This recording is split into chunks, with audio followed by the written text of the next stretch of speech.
In early 1945, Europe was reaching the end of a 6-year nightmare.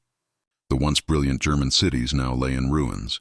Endless columns of refugees trudged along frozen roads, while the skies thundered with the roar of thousands of Allied bombers. After the disastrous defeat in the Ardennes, the last desperate counteroffensive that Germany had hoped would turn the tide. The Third Reich was no longer the proud war machine that had once dominated the continent. Instead, it was a crumbling structure, collapsing from within, sustained only by delusion and the desperate orders broadcast from Hitler's bunker in Berlin. After the Ardennes, known to the Allies as the Battle of the Bulge, the Germans lost over 100,000 soldiers, most of them the Wehrmacht's last elite formations. Thousands of tanks, guns, and vehicles were abandoned in the frozen Belgian snow. Fuel shortages immobilized armored units, and the Luftwaffe was but a shadow of its former self, crushed under the overwhelming air power of the Americans and the British. Yet while pragmatic generals recognized that the war was lost, Hitler still believed in a miracle, convinced that Germany could reverse its fate if it could hold the Rhine River, the largest river in Western Europe, as the Reich's final defensive wall. For Hitler, the Rhine was more than geography. It was a symbol of history and spirit. For 2 millennia, the river had marked the border between Roman civilization and the wild lands of Germania. Generations of Germans had seen it as the ancient bulwark of their nation. In Hitler's strategy, the Rhine was to be the line that stopped the Allied advance into Germany's industrial heartland, the Ruhr, Frankfurt, and beyond, Berlin. He believed that if the Allies could be halted there, while the Soviets bled in the east, Nazi Germany might yet regroup, rearm, or even split its enemies through a political deal. But by 1945, the battlefield left no room for illusion. The German forces defending the Rhine's western bank were a patchwork of shattered units, stragglers, cadets, police, and Volkssturm militia. Old men and boys with little training and no proper weapons. Behind them lay bombed-out villages, broken supply lines, and bridges rigged with explosives, waiting for the order to detonate. In Hitler's mind, the plan was simple. No German shall live to see the enemy cross the Rhine. Generals were summoned, berated, and threatened with execution if they failed to hold the bridges. He decreed that no bridge was to be destroyed until Allied troops were within sight. Not a moment sooner, not a moment later, to prevent premature destruction of national property. But this order became a deadly trap. Local commanders froze in fear. Destroy the bridge too early and face a firing squad for disobedience. Wait too long and be branded a traitor. Between these extremes, the German command structure collapsed into paralysis. From the west, the American armies advanced like a storm. Under General Omar Bradley, 3 great army groups, the 1st, 3rd, and 9th, spread across Germany. Cities like Cologne, Trier, and Koblenz fell in rapid succession. The German retreat turned chaotic. Columns of refugees, wagons, and soldiers on foot clogged the muddy roads, constantly strafed by Allied aircraft. Amid the chaos, the same order echoed through German lines. Hold the bridge to the last, then destroy it. No one knew exactly when the last would be. Some bridges blew up with German troops still crossing, drowning hundreds in the icy Rhine. Others remained intact because no one dared to give the order. Among those still standing was one that history would soon mark as the symbol of the Reich's final collapse, the Ludendorff Bridge at Remagen. Remagen was a small town, nestled along a bend in the Rhine between Bonn and Koblenz. The Ludendorff Bridge, a massive steel structure over 300 meters long, had been built during World War I to carry troops and supplies. By 1945, it had survived multiple bombings, partly thanks to its sturdy construction and partly because the Germans believed it held no strategic value. The Americans, they thought, would never reach it in time. But the Americans moved faster than anyone expected. After capturing Cologne in early March, reconnaissance units of the U.S. 9th Armored Division were ordered to scout for possible Rhine crossings. On March 7, 1945, through their binoculars, they spotted the impossible. The Ludendorff Bridge still stood. Smoke rose from nearby explosions. German troops were fleeing across it, and the bridge itself was intact. No one could believe it. Every other bridge along the Rhine had been blown up, except Remagen. From that moment, the balance of the Western Front would change forever. But that is a story for another part. For now, the focus lies on Germany's mindset in the days before the disaster at Remagen. In Berlin, the generals still tried to persuade Hitler to authorize an organized withdrawal behind the Rhine to form a new defensive line. He dismissed them as cowards and traitors. Every town and village, he demanded, must be held to the last bullet. Any commander who retreated would be executed. As a result, units were trapped between two contradictory orders: defend to the end, yet not survive defeat. Morale collapsed. 17 and 18-year-old boys of the Volkssturm were handed obsolete rifles, a handful of bullets, and sent to defend the Rhine at all costs. They had no training, no radios, no supply lines. Across the river stood hundreds of Sherman tanks and thousands of battle-hardened U.S. soldiers backed by the most powerful air force in the world. The fight was like sending children into a storm of steel. Yet in the German psyche, the Rhine remained sacred. Many officers said, if Germany loses the Rhine, it loses everything. They fought not only from duty, but from a desperate faith that holding the river might somehow save the nation. That illusion was about to be shattered, not by enemy fire, but by the paralysis and chaos within their own command. In his bunker, Hitler micromanaged every detail, every bridge, every brigade. He demanded hourly reports, raging whenever a bridge still stood or a unit retreated. Each failure brought another outburst. Generals were dismissed, arrested, or driven to suicide. The entire command system operated under terror. No one dared act without explicit orders from Berlin. And that is precisely why the Ludendorff Bridge was still standing on that fateful day. By early March 1945, Germany could no longer organize a real defense. What remained was an illusion on a map. Aerial reconnaissance showed the upper Rhine shrouded in smoke, refugee convoys stretching for miles, and the once mighty factories of the Ruhr, Germany's industrial heart, silent. Still, Propaganda Minister Goebbels proclaimed on the radio that the Reich will rise again from the ashes. In truth, the Reich was disintegrating by the hour, and on the frozen western banks of the Rhine, amid the ruins of a collapsing world, one bridge remained, its steel arches defiant against the smoke-filled sky. Within hours, it would become the symbol of the inevitable end, the bridge at Remagen, the place where the Reich's final wall cracked. On the morning of March 7, 1945, the skies over western Germany were shrouded in mist, and the biting late-winter winds swept through villages along the Rhine that had been ravaged by bombs. The clatter of tank tracks, the grinding of metal wheels over rubble-strewn roads, and the heavy rumble of mechanized convoys marked the approach of a war machine advancing toward the heart of Europe. At the front, soldiers of the U.S. 9th Armored Division, under the 1st Army commanded by General Courtney Hodges, were carrying out reconnaissance missions, searching for a crossing point over the Rhine. None of them suspected that in just a few hours, they would make history in one of the most remarkable chapters of 20th century warfare. Since early March, the Allies had closed in on the entire western bank of the Rhine. Every bridge from Strasbourg to Koblenz had already been blown up during German retreats. American engineers were preparing for a large-scale river-crossing operation planned for the end of the month. Eisenhower and his senior commanders wanted a cautious strategy. First, concentrate forces to annihilate all German units west of the Rhine, then cross using pontoon bridges and landing craft. Everything had been scheduled to the day, but war never follows the plan. As the 9th Armored Division advanced eastward through the ruined villages of the Eifel region, they received intelligence that one bridge might still be standing near Remagen, a small riverside town about 40 kilometers south of Cologne. The news seemed almost unbelievable. For months, U.S. aircraft had bombed every key road and bridge, and the Germans had been ordered to destroy all strategic infrastructure. A bridge still intact at this stage? No one was sure. Around noon, Colonel Leonard Engemann, commander of the 14th Armored Brigade of the 9th Division, reached the western edge of Remagen. From a high hill, he and his reconnaissance officers scanned the Rhine Valley with binoculars. Amid the pale gray smoke of distant explosions, they saw a sight that left them stunned. The Ludendorff Bridge still spanned the Rhine, its two stone towers at either end intact, and, surprisingly, German troops were still hastily retreating across it, along with trucks, horse-drawn wagons, and light artillery.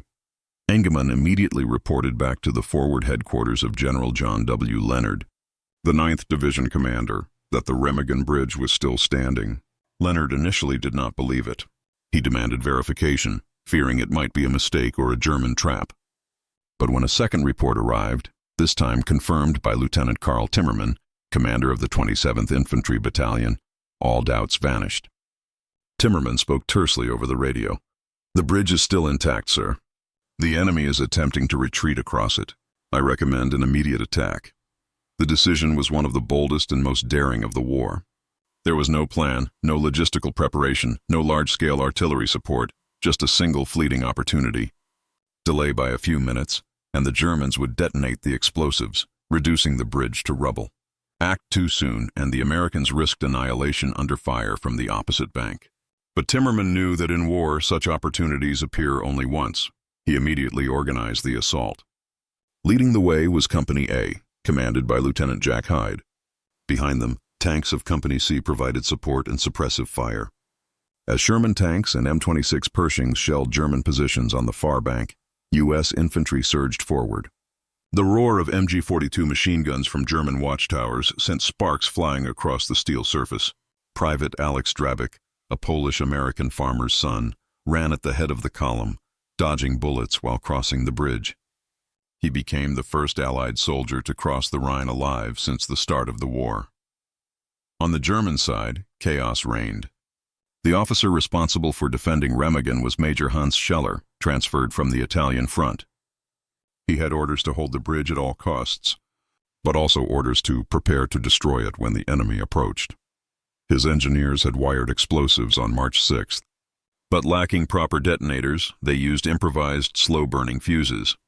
When American artillery opened fire, Scheller gave the command to detonate. A plume of black smoke rose, the bridge shuddered, chunks of wood and steel flew.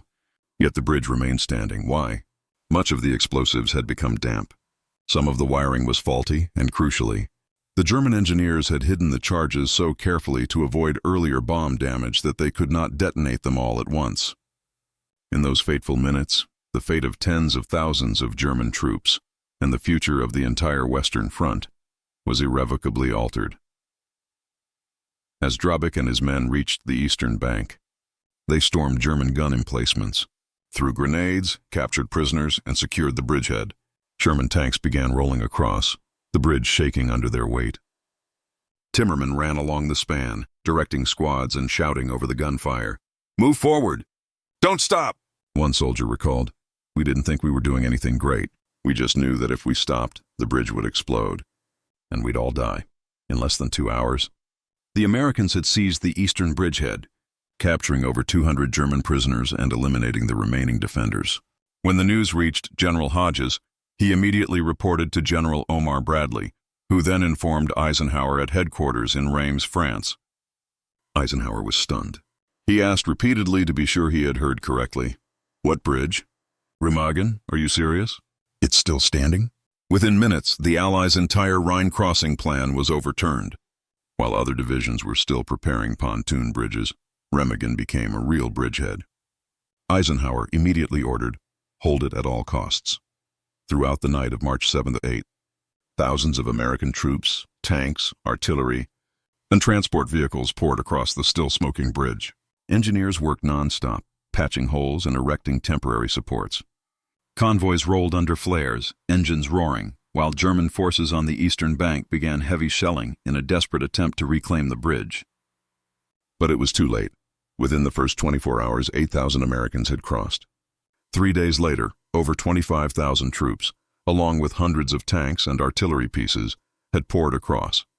The Remagen bridgehead became a strategic springboard, opening the gateway to central Germany. Allied commanders recognized they were witnessing a historic turning point. Since Napoleon, no Western army had ever crossed the Rhine in combat.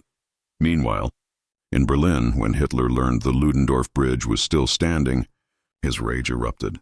He screamed into the phone, accusing commanders of betraying the fatherland, and ordered the formation of a flying court to execute those responsible. Executions followed within days, yet these desperate acts could not change the reality. The Nazis had lost the last wall protecting them from defeat. In his memoir, a surviving German officer at Remagen wrote, "When I saw the Americans running across the bridge without it exploding, I realized it was all over. No strategy remained, only collapse." Indeed, from that moment the war in Europe entered its final chapter. The Ludendorff Bridge, an old, unremarkable steel structure, suddenly became a symbol of the turning point, where history pivoted on a misty afternoon in Remagen. The news of the American capture of the Ludendorff Bridge at Remagen spread like an earthquake. Within hours, telegraphs fired off from the Rhine front to headquarters in Reims, Verdun, and even London. On Eisenhower's operational map, a small red dot at Remagen suddenly became the focal point of the entire European strategy. Everything the Allies had meticulously planned for months to cross the Rhine was swept into an unforeseen whirlwind. An opportunity too good to miss, yet fraught with danger. Immediately upon receiving the news, General Omar Bradley, commander of the 12th Army Group, rushed to the forward headquarters of General Hodges. En route, officers continuously reported the bridge was still standing but under constant German artillery fire.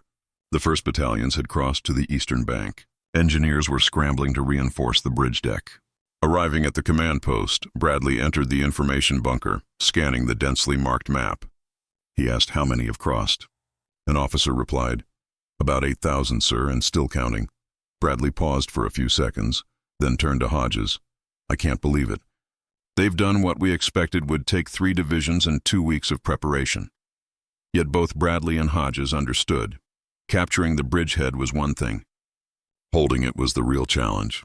East of Remagen, tens of thousands of German soldiers remained scattered, including remnants of armored and airborne divisions. If they organized a counterattack in time, the bridgehead could be crushed before the Allies reinforced it. Thus, the first order was clear: hold Remagen at all costs. Engineers immediately arrived to build parallel pontoon bridges, emplace anti-aircraft guns around the area, and dig defensive trenches for the eastern bridgehead. Throughout March 8 to 9, the skies over Remagen blazed with flares, exploding shells and fires. Engine roars echoed across the Rhine as convoys of tanks, transport vehicles, and artillery crossed amidst the groaning steel of the bridge and the river's turbulent current below. For the Americans, crossing the Rhine was more than a tactical victory. It was an enormous morale boost. Since the autumn of 1944, following the failure of Operation Market Garden in the Netherlands, Allied troops had been weary and disheartened. The Rhine, a river long symbolizing Germany's natural border, had seemed an insurmountable, final fortress. Now, upon hearing that the Remagen Bridge still stands, units cheered. In Paris, soldiers raised glasses in taverns. In London, newspapers ran bold headlines: "Americans cross the Rhine." In his memoirs, Eisenhower wrote, "I felt as if history had just opened a door no one expected.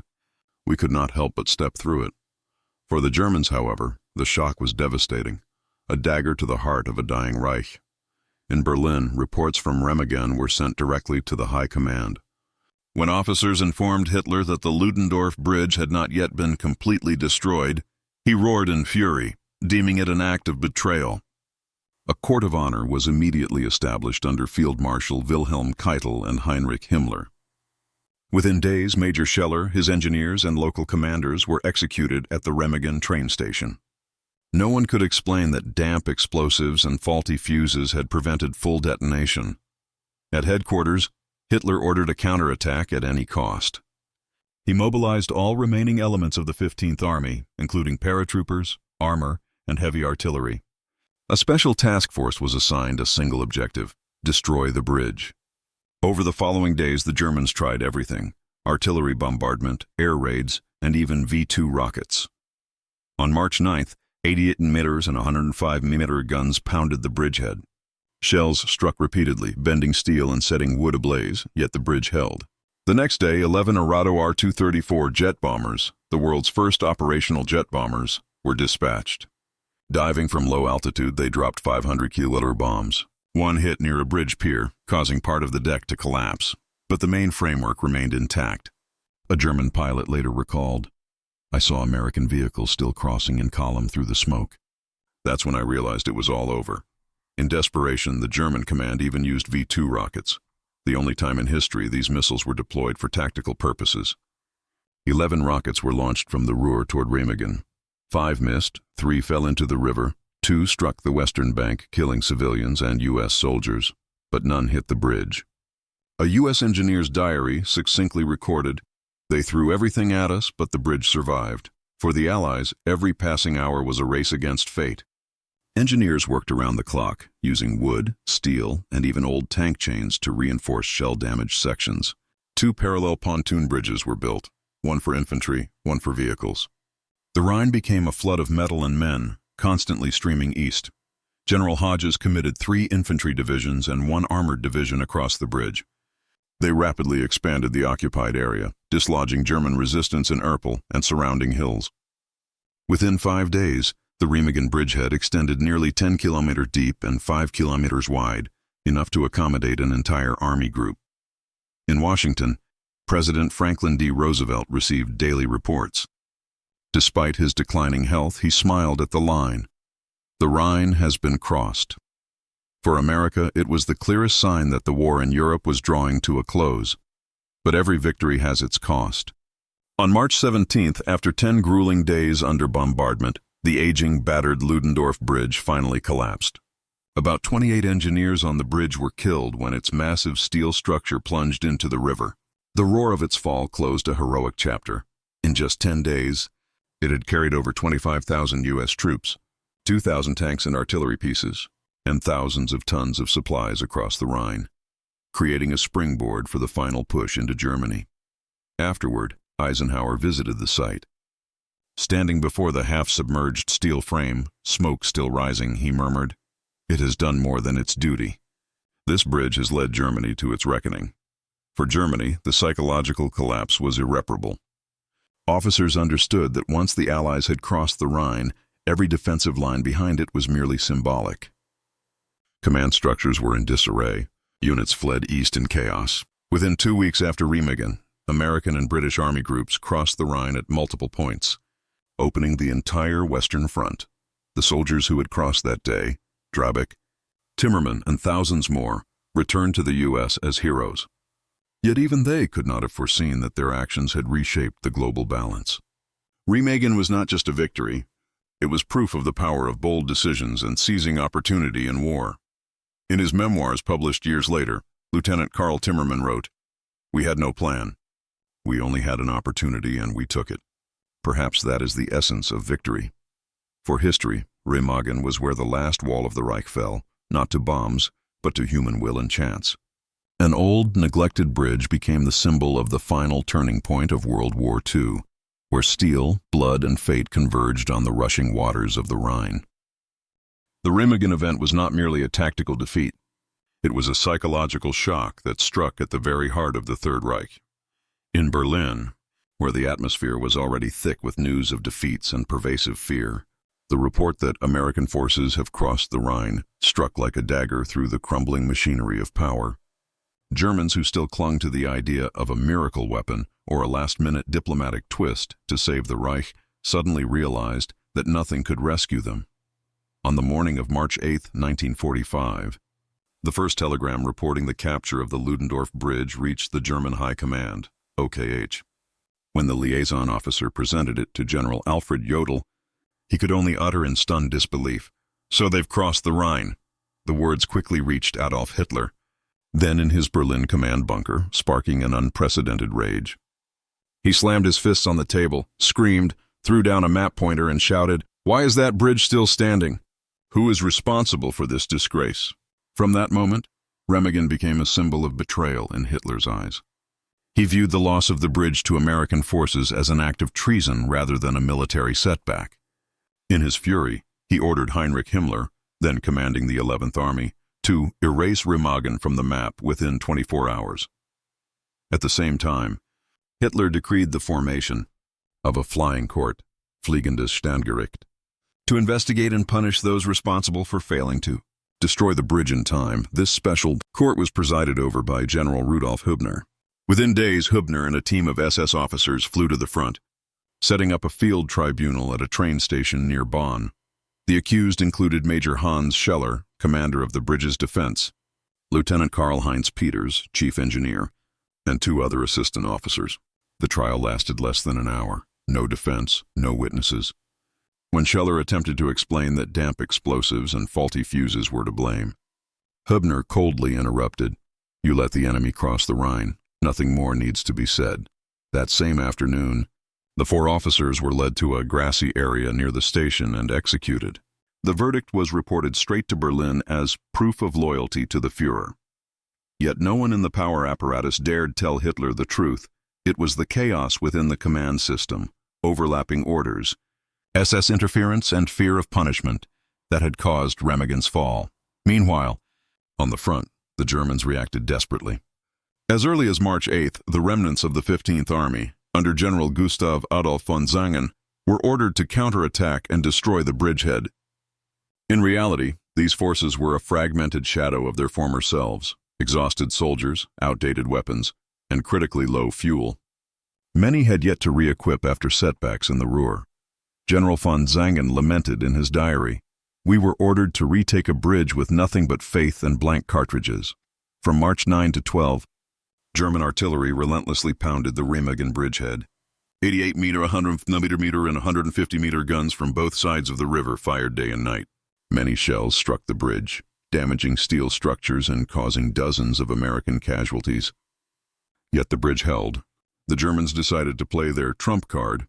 The Luftwaffe, already nearly paralyzed, was ordered to concentrate all available aircraft on the mission to destroy it at all costs.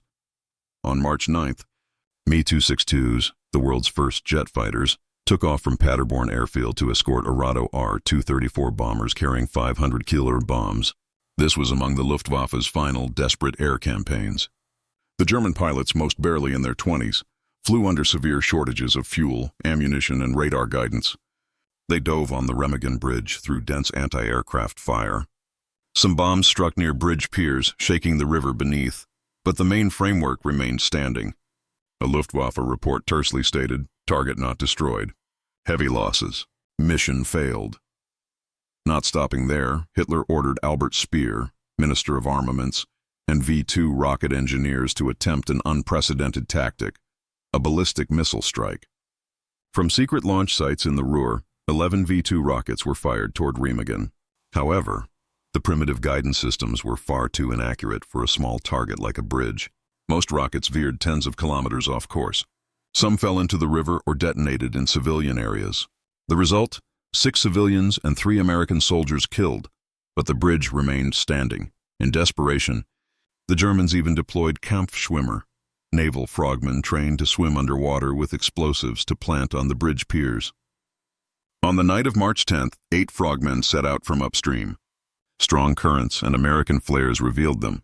Only 2 approached the target and both were captured. A U.S. soldier noted they were freezing, exhausted, trembling. When asked why they were doing it, they just said, "Because it's an order." All these attempts, air raids, artillery, rockets, and frogmen, failed. With each failure, Hitler sank deeper into delusion and fury. He ordered Goebbels' propaganda ministry to claim that Remagen was merely a small raid. The bridge destroyed immediately afterward. Yet reality spread faster than propaganda. BBC broadcasts, the New York Times, and even underground German reports all confirmed that the Americans had held the bridgehead and were pouring east. In this atmosphere, fear became the last tool of governance. In German cities, the Gestapo hunted bearers of defeatist news. Anyone showing doubt risked execution. A German officer later recalled, "No one believed in victory anymore, but no one dared speak.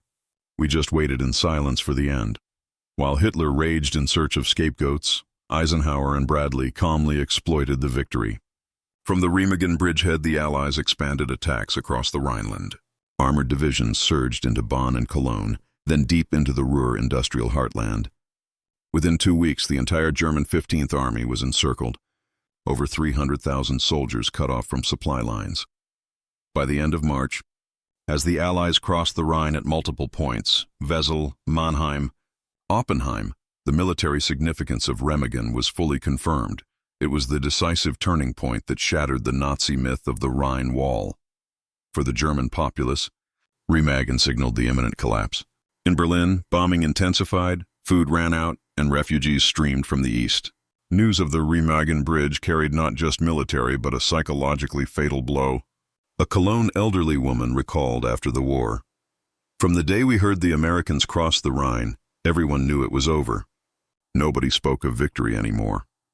On March 17th, when the Ludendorff Bridge finally collapsed, Germans did not cheer at its destruction. They were silent, for deep down, everyone understood it had fulfilled its mission, ending belief in Nazi Germany's victory. In Inside the Third Reich, Albert Speer wrote, "Remagen was not just the loss of a bridge. It was the moment everyone in the government realized Hitler had lost touch with reality. Indeed, from March 1945 onward, the German Reich could no longer recover. Eastern defenses crumbled under the Soviet onslaught. From the west, American and British forces advanced like a storm. Remagen, with an old steel bridge and 10 days of desperate resistance, became the symbol of the irreversible collapse." Capturing Remagen was not just a military victory, it was a psychological blow to all of Germany. For a population long accustomed to propaganda portraying the Rhine as an impassable wall, the news that American forces had crossed the Ludendorff Bridge struck like a dagger through the last remnants of belief. The gateway to the heart of Germany had swung wide open. When the news reached Berlin, in bunkers across the city, no one believed any miracle could save them. Allied arrows on operational maps pressed from every direction, west, east, south, and Remagen became the first breakthrough marking the collapse of Germany's defensive illusions. After the bridge collapsed on March 17, 1945, the Americans did not pause. Instead, they exploited the Remagen bridgehead as a strategic springboard, building a system of pontoon bridges and additional temporary crossings in parallel. In less than 3 weeks, 4 Allied armies had crossed the Rhine at multiple points, from Oppenheim and Wesel to Mannheim. The bold initial crossing by the 9th Armored Division signaled the start of an unprecedented campaign, the encirclement of the Ruhr, the largest remaining industrial and military center of Nazi Germany. From Remagen, U.S. forces expanded the bridgehead, advancing deep into the hilly eastern terrain and encircling Army Group B under Field Marshal Walter Model. This was one of Germany's most seasoned and formidable formations, yet it was completely cut off from supplies and reserves. In less than 2 weeks, over 300,000 German troops were trapped in the Ruhr cauldron, a defeat later described by German military historians as the Stalingrad of the West. Model, once hailed as Hitler's fireman, ultimately committed suicide in the forests near Duisburg to avoid capture. Meanwhile, in Washington and London, Allied leaders recognized the far-reaching significance of the Remagen victory. General Dwight D. Eisenhower wrote in his diary, "We have crossed the Rhine. The traditional defensive wall of Germany has fallen. From this point, nothing can stop the Allies' advance." For him, Remagen exemplified the flexible spirit of battlefield command. Rather than waiting for a fully orchestrated river crossing with thousands of aircraft and ferries, a bold decision on the ground created a decisive strategic turning point. Not only the military but also the American public regarded Remagen as a symbol of imminent victory. Newspapers featured front-page images of the bomb-damaged bridge, yet columns of troops and tanks continued to cross. The New York Times blared, "We are in Germany," while Time magazine called Remagen the moment all of Europe has awaited since 1939.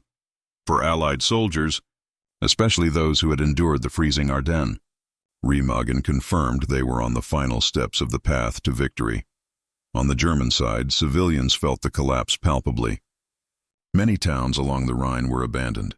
People fled in chaotic exodus, and once dense anti-aircraft defenses fell silent due to ammunition shortages.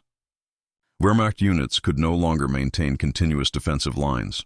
Many mid-level officers surrendered on the spot to avoid pointless casualties. In this context, the name Remagen began to circulate among the populace not as a symbol of victory, but as a harbinger of the end. A German officer wrote in his diary, "When they crossed the Rhine, we knew the war was lost. From then on, all that remained was waiting for the inevitable." Historians later regarded the Remagen event as the most important psychological turning point in the final phase of the European war. From that moment, German morale rapidly collapsed.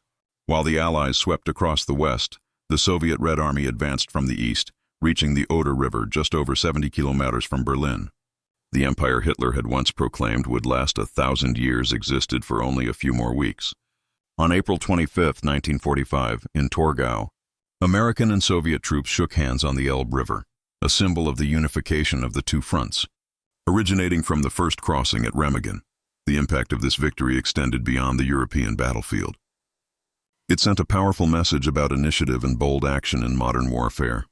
It was not meticulous planning from the highest echelons, but the decisiveness of a small group of commanders on the ground, those who dared to act in a few fateful minutes that shifted the course of history. The Ludendorff Bridge collapsed after 10 days, but in that brief time, it became a symbol of courage, adaptability, and resolve. The very spirit the Allies considered the foundation of their triumph. After the war, Remagen became a historical site. The remaining bridge towers, pockmarked with bullets and shrapnel, were preserved as evidence. Inside, locals established the Peace Museum, displaying artifacts from both sides, maps, helmets, and portraits of German and American soldiers who fell. Each year, thousands of visitors come not just to see the war relics, but to reflect on a lesson. History can change in the span of a few minutes, driven by the courage of ordinary people. For Germans, Remagen was a painful but necessary chapter. It marked the moment their country faced the truth. The illusion of an impregnable wall had vanished, leaving surrender and renewal from the ashes as the only path forward. Many former German soldiers later admitted that when they heard the bridge had been captured, they understood that from now on, fighting was only to die, not to win. In his memoirs, General Omar Bradley wrote succinctly, "Remagen was not just where we crossed the river, it was where all of Germany crossed the line between war and defeat. From Remagen, every path to Berlin opened." 6 weeks later, on May 8, 1945, Germany surrendered unconditionally. As the white flag flew over the ruins of the Reichstag, many recalled the Ludendorff Bridge, the starting point of the Third Reich's irreversible collapse. And as one American war correspondent standing on the Rhine that day wrote, "Remagen was the moment Germany realized the war was over."